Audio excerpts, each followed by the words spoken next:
ये जोश हौसला इस बार परिवर्तन के लिए मतदान करने जा रहा है और मुझे पूरा भरोसा है कि यहां के लोग इस बार इंडिया गठबंधन के प्रत्याशी कांग्रेस पार्टी के प्रदेश के अध्यक्ष अजय राय जी को अपना एक एक वोट दे करके न केवल जिताने का काम करेंगे बल्कि रिकॉर्ड मतों से उन्हें जिताने का काम करेंगे। मैं जब भी आपके शहर में आता हूं तो मैं सोचता हूं कि मैं काशी में आया हूं कि क्यूटो में आया हूं। अभी तक जब भी हमारे पत्रकार साथी मुझसे सवाल पूछते थे तो मैं एक बात कहता था उनसे कि पूरे उत्तर प्रदेश में एक सीट के अलावा सभी सीटें गठबंधन जीतने जा रहा है। लेकिन अब जब चुनाव 7वें चरण में पहुंच गया है और जो पहले चरण से मैं जनता के अंदर गुस्सा देख रहा हूं, ये गुस्सा जो है 7वें चरण में भारतीय जनता पार्टी के खिलाफ 7वें आसमान पर होगा। जो बात मैं कहता था कि एक सीट पर लड़ाई में हैं हम लोग, बाकी सब सीटें जीत रहे हैं, लेकिन आज मैं कह सकता हूं कि इस बार का चुनाव ऐसा चुनाव उत्तर प्रदेश का देखने को मिल रहा है कि बीजेपी के लोग जहां क्यूटो को अपनी सीट मान रहे थे, ये भी सीट वो हारने जा रहे हैं।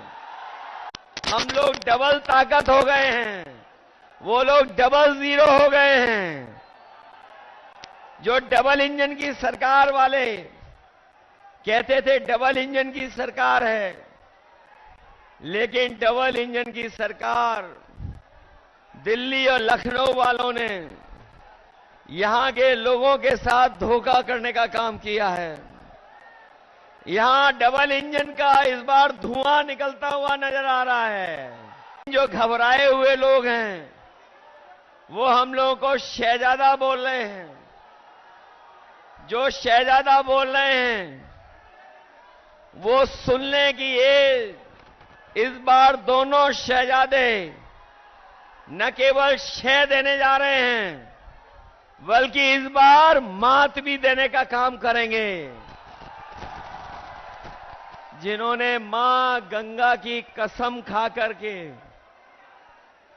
जिन लोगों ने मां गंगा की कसम खा करके ये कहा था कि मां गंगा साफ हो जाएगी, हमारे क्यूटो के लोग जानते होंगे मां गंगा तो साफ नहीं हुई, लेकिन जितना भी बजट उसके लिए आया वो सब साफ हो गया है। मां गंगा वैसे ही बह रही हैं और जिस गांव को गोद लिया था, जिस गांव को गोद लिया था उस गांव का तो कोई नाम ही नहीं ले रहा है, उस गांव को कोई पहचानता भी नहीं है। बताओ बीजेपी की सरकार ने धोखा दिया कि नहीं दिया? जो लोग निवेश के नाम पर बड़े बड़े आयोजन कर रहे थे, बड़े बड़े पंडाल लगवा रहे थे, सजावट कर रहे थे और कहा कि लाखों करोड़ का निवेश आएगा, लेकिन निवेश जमीन पर नहीं पहुंचा। न निवेश आया और न कारखाने लगे, न उद्योग लगे। और जो बड़े बड़े डिफेंस कॉरिडोर की बात की थी कि मिसाइल बनेंगी, टैंक बनेंगे और न जाने कौन कौन सी मिसाइलें बन जाएंगी, लेकिन आज जब 10 साल बाद पीछे मुड़ करके देखते हैं तो इन्होंने वो दिवाली का रॉकेट भी नहीं बना पाए। जो लोग डिफेंस कॉरिडोर, डिफेंस के नाम पर इन्वेस्टमेंट लाना चाहते थे, वो दिवाली का रॉकेट तो दूर, बनारस वाले जानते होंगे वो सुतली का बम भी नहीं बना पाए।